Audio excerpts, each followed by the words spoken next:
This morning, we are learning new details about what may have caused that massive explosion at the Sandman Hotel in Fort Worth. Investigators say natural gas was involved, but they say it is unclear if gas caused that explosion or if the explosion caused a gas leak. Now, we can confirm that there is no evidence that this blast was intentional or designed to cause harm. Fort Worth Fire says they have completed their secondary search and all missing people have been accounted for. Here's what we know about their conditions.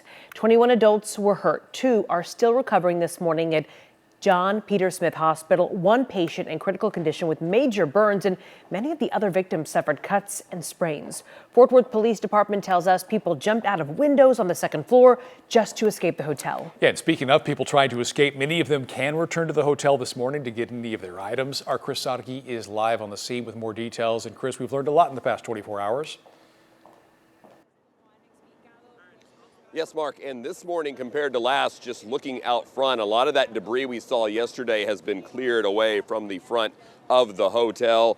And today we should see some access to the area reopened, but with some big events planned in the coming days, city leaders will meet this morning to discuss changes. We do expect some of the roads around the hotel to be reopened, but not all of them, as there is still plenty of investigation to be done. And with 2 big parades planned, the Stock Show and Rodeo Parade on Saturday and the MLK Day Parade on Monday, city leaders will meet this morning to discuss rerouting those parades so they don't interfere with the work happening here. All but 1 of the 28 rooms at the hotel were occupied, and all the property in those rooms was gathered up, moved to the Zipper building just a few blocks away on 13th Street, where those guests can go and get their things starting at 7 this morning. Now, one of the tasks happening today is that crews will help the hotel board up all the windows that were blown out by the blast. That will keep the building secure. Also, we did get an update from the fire chief on the investigation into the cause and also the rescue efforts that happened shortly after the blast.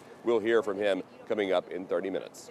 Mark and Kara, back to you. Okay, thanks for the update, Chris, and we will be sure to follow this story throughout the day. Make sure you have our WFAA app to stay on top of the investigation. It is free to grab right now in your app store, and we'll send you push alerts throughout the day.